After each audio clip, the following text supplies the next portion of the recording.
안녕하세요. 캐나다 월급쟁이 재테크의 짠준마입니다. 오늘은 코비드-19과 모기지 자격 변화에 대해서 알아보려고 하는데요. 사실은 제가 지금 이게 굉장히 저의 어떤 핫 이슈예요. 왜냐면은 제가 집을 판다고 했잖아요. 그 집이 진짜 모기지 리뉴도 해야 되는 시점이 왔거든요. 그래서 막 동시에 팔면서 모기지 또 이율은 알아보면서 좀 이러고 다니고 있었어요. 이거 일단 어, 먼저 가장 중요한 게 이런 변화가 있다고 하더라도 모기지 스페셜리스트를 만나셔서 꼭 상담을 추천드리고요. 사실 캐나다는 좀 케바케가 좀 있는 나라예요. 그래서 뭔가 진행하실 때 좀 여러 사람 만나보시고 이 얘기도 들어보시고 저 얘기도 들어보시라고 꼭 얘기 드리고 싶고요. 일단은 이제 뭐 어떻게 자격이 변화가 됐는지 제가 이렇게 설명을 좀 드릴게요. 일단 2020년 6월 4일에 발표된 거고요. 캐나다 HCHC라고 Canadian Mortgage and Housing Corporation이라는 기관인데요.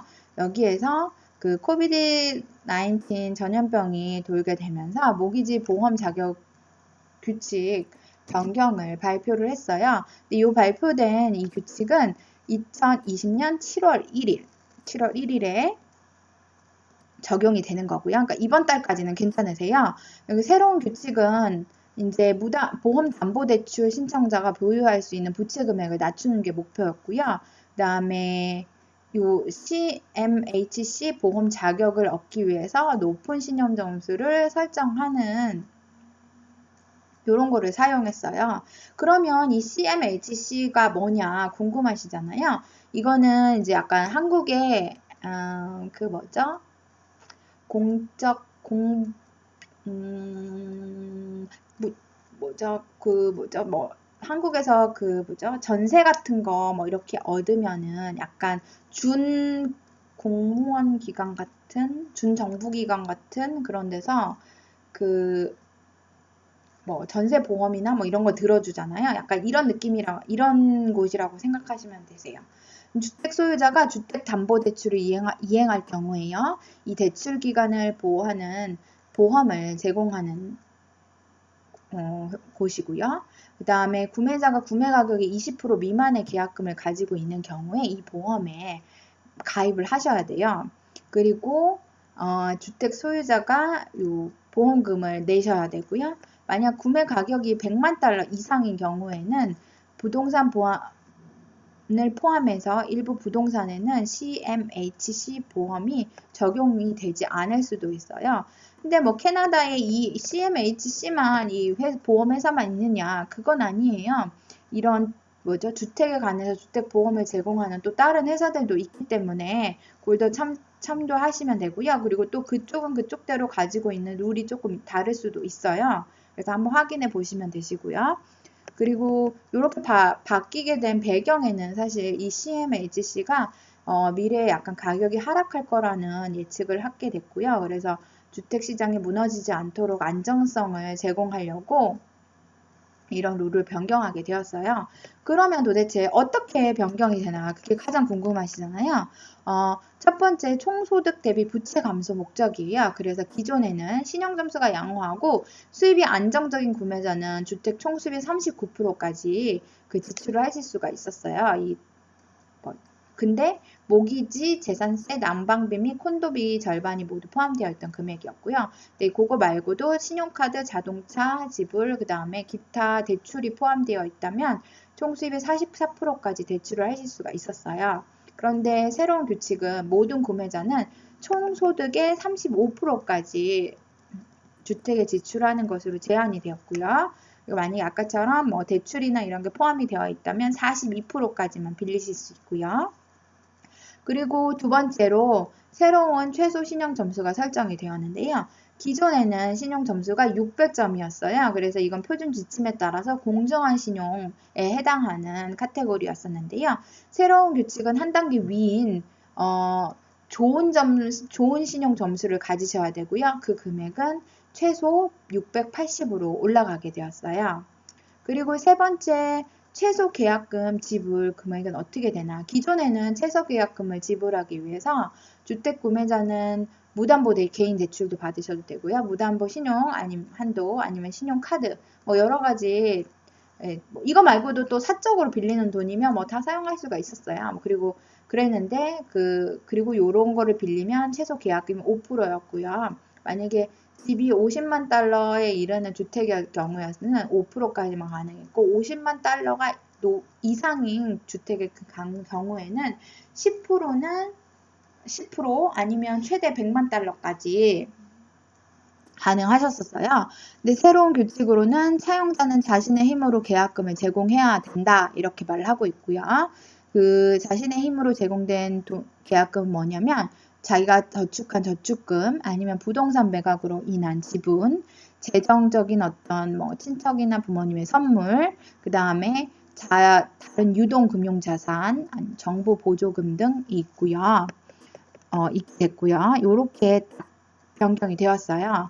그리고 또 특징적으로 하나 더 말씀을 드리면 사실 모기지 스트레스 테스트가 그대로 유지되게 될 예정이에요.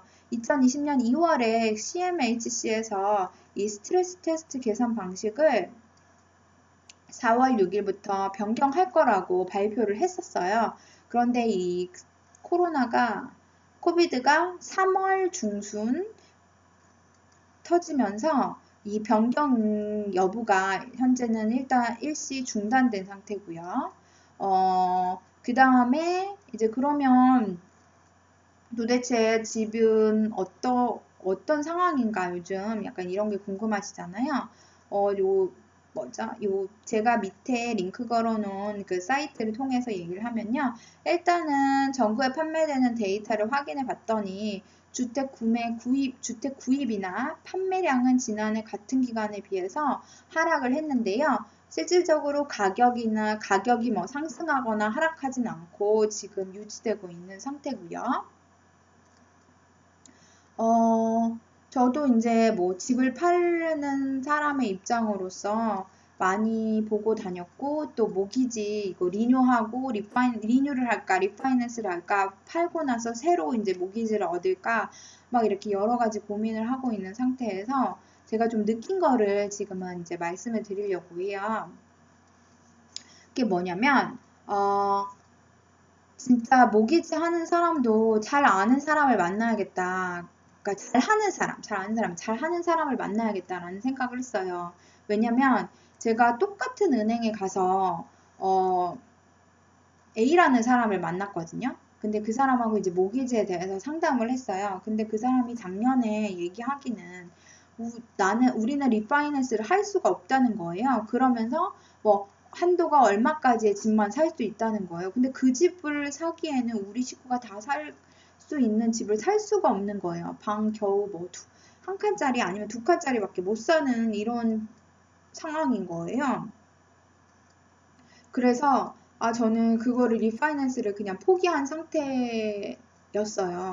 그리고 나서 지금 현재 상황은 어쩔 수 없이 이제 뭐 리뉴를 하던지 리파이낸스를 하던지 뭐 이런 상황이 됐기 때문에 다시 똑같은 은행이었는데 이제 다른 사람이죠. 다른 사람을 모기지 스페셜리스트를 만났는데 이 사람은 다시 설명을 해주더니 이렇게 해서 된다는 거예요. 내가 기존에 갖고 있던 집을 리파이낸스를 해서 일부 돈을 빼고 그 다음에 우리가 가지고 있는 돈 일부를 넣으면 내가 원하는 어떤 가격대의 집 정도는 살 수 있다. 약간 이렇게 얘기를 해주시는 거예요.